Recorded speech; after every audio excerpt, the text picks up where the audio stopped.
LCHF data കൊണ്ട് kidney സ്റ്റോണോ മൂത്രക്കല്ലോ ഉണ്ടാവാൻ കാരണമുള്ളതായിട്ടൊന്നും ഇതുവരെ ഞാനും എവിടെയും കണ്ടിട്ടൊന്നുമില്ല.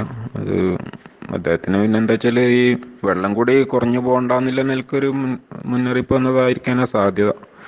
വെള്ളം കൂടുതൽ കഴിക്കൽ നിർബന്ധമാണ് LCHF. കാരണം ഈ ഗ്ലൂക്കോസ് കഴിക്കാതെ ആകുമ്പോൾ ഓട്ടോമാറ്റിക്കായിട്ട് തന്നെ ജലാംശം കുറയുന്നുണ്ട് ശരീരത്തിൽ. ഗ്ലൂക്കോസ് എന്ന് പറഞ്ഞ സാധനം അതിൻ്റെ ഇരട്ടി ക്വാണ്ടിറ്റി വെള്ളത്തോട് കൂടിയാണ് പ്രകൃതിയിൽ അവൈലബിൾ ആവുള്ളൂ.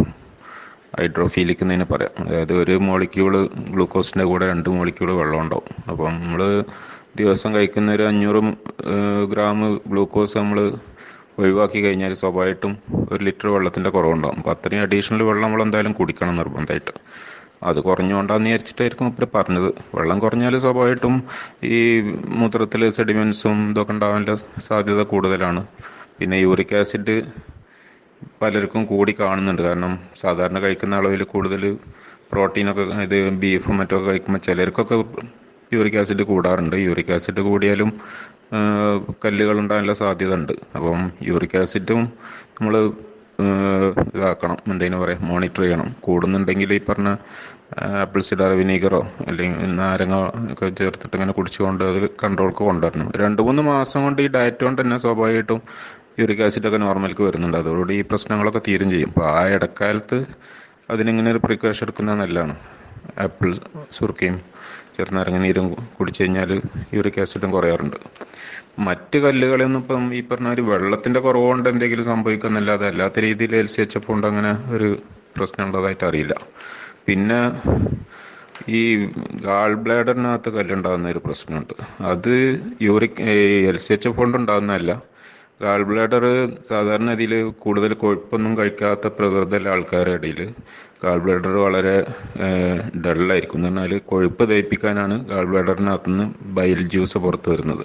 അപ്പോൾ കൊഴുപ്പ് കൂടുതൽ കഴിക്കാത്ത ഒരാൾക്ക് ബൈൽ പ്രൊഡക്ഷൻ വളരെ കുറവായിരിക്കും. അപ്പോൾ അതിനകത്തുള്ള ഗാൾ ബ്ലാഡറിനകത്തുള്ള ബയലിങ്ങനെ ഇനർട്ടായി കിടക്കും. പ്രത്യേകിച്ചൊരു പണിയൊന്നും ഇല്ലാതെ, കൂടുതൽ പ്രൊഡക്ഷനൊന്നും ഇല്ലാതെ, പുറത്തേക്കൊന്നും വരാതെ ആകുമ്പോൾ അതിനകത്ത് ക്രിസ്റ്റൽസ് ഫോം ചെയ്യാൻ സാധ്യതയുണ്ട്.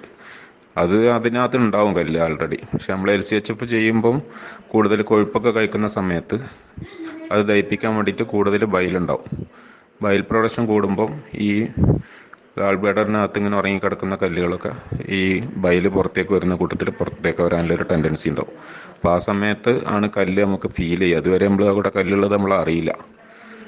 ഈ LCHF കൊണ്ടുണ്ടായ കല്ലല്ല, മറിച്ച് LCHF വഴി ബയൽ പ്രൊഡക്ഷൻ കൂടുമ്പം അവിടെ ഉറങ്ങിക്കിടക്കുന്ന കല്ലുകൾ പുറത്തേക്ക് വരാൻ അത് നല്ലതാണ്. ഗാൾ ബ്ലാഡറിൽ നിന്ന് പുറത്ത് വരുന്ന വേണം. പക്ഷേ വരുന്ന സമയത്ത് നല്ല പെയിൻ ഉണ്ടാവും. അപ്പോൾ ആൾക്കാർ ഇങ്ങനെ തെറ്റിദ്ധരിക്കാൻ സാധ്യതയുണ്ട്, LCHF കാരനാണ് കല്ലുണ്ടായതെന്നില്ലേ. അപ്പോൾ ആ ഒരു സയൻസ് അതിനകത്ത് മനസ്സിലാക്കി കൊടുക്കാൻ വേണം. അതുകൊണ്ട് ഞാൻ ഇതിനൊരു മറുപടി ആയിട്ട് അതിനകത്ത് ഞാൻ പോസ്റ്റ് ചെയ്തിരുന്നു ഗാൾ സ്റ്റോണിൻ്റെ കാര്യത്തിൽ. അത് സ്വാഭാവികമാണ്. കാരണം പണ്ടത്തേനാണ് കൂടുതൽ ബയൽ പ്രൊഡക്ഷൻ വരുമ്പോൾ കല്ല് ഒക്കെ ഇളകി പുറത്തേക്ക് വരും. അതിൻ്റെ ഒരു ചികിത്സയായിട്ട് തന്നെ സാധാരണ പറയാറുണ്ട്. ഒലിവ് ഓയിലും വെളിച്ചെണ്ണയൊക്കെ കുടിച്ചു കഴിഞ്ഞാൽ ഗാൾ സ്റ്റോൺ പുറത്തേക്ക് വരും. ഫ്ലഷിങ് എന്നതിന് പറയാം. അതിനകത്തുള്ള കല്ല് പുറത്ത് കളയുന്ന ഒരു പ്രോസസ്സാണ്. അത് ബട്ടറും ഇതൊക്കെ കഴിച്ചാൽ തന്നെ ഉണ്ടാവും. അത് കൊഴുപ്പിനെ ദഹിപ്പിക്കാൻ വേണ്ടിയിട്ട് കൂടുതൽ വയലുണ്ടാകുമ്പോൾ ഉണ്ടാകുന്നൊരു സംഗതിയാണ്. അപ്പോൾ ആ സമയത്ത് നമ്മൾ വേദനയൊക്കെ ആയിട്ട് ഡോക്ടറെ ചെല്ലുമ്പോൾ ഗാൾ സ്റ്റോൺ ഉണ്ടെന്ന് പറയും. അപ്പോൾ ഡോക്ടർമാർ സാധാരണ രീതിയിൽ ഗാൾ ബ്ലാഡർ ഗ്രന്ഥി തന്നെ എടുത്ത് കളയണമെന്നാണ് പറയൽ. അതിനാരും മെനക്കെടരുത്, അത് അപകടമാണ്. എടുത്ത് കളഞ്ഞാൽ വേറെ കുറേ പ്രശ്നം ഉണ്ടാവും. അപ്പോൾ എന്തെങ്കിലും തൽക്കാലം പെയിൻ കില്ലറൊക്കെ കഴിച്ചിട്ട് വേദനയ്ക്ക് എന്തെങ്കിലും കഴിച്ചിട്ട് കല്ലുകൾ പുറത്ത് വന്നു കഴിഞ്ഞാൽ പിന്നെ പ്രശ്നം ഉണ്ടാവില്ല. കാരണം പിന്നീട് കല്ലുണ്ടാകാനുള്ള സാധ്യത വളരെ കുറയും LCHF ഉണ്ട്. കാരണം കല്ല് ഉണ്ടാവാൻ കാരണം ബയൽ പ്രൊഡക്ഷൻ കുറയുന്നതുകൊണ്ടാണ്.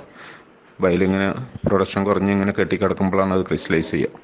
കൂടുതൽ ബയലുണ്ടാകാൻ തുടങ്ങുമ്പോൾ പിന്നെ കല്ലുകൾ ഉണ്ടാവില്ല. അപ്പോൾ LCHF യഥാർത്ഥത്തിൽ ഗാൾ സ്റ്റോണുകൾ ഇല്ലാതെയാവുക ചെയ്യുക. പക്ഷേ ആദ്യം ഉണ്ടായ കല്ലുകൾ പുറത്ത് വരാനുള്ള ശ്രമം ഉണ്ടാവും. ആ സമയത്ത് വേദനയും കാര്യങ്ങളൊക്കെ ഉണ്ടാവും. അതാണ് ഇതിൻ്റെ സയൻസ്.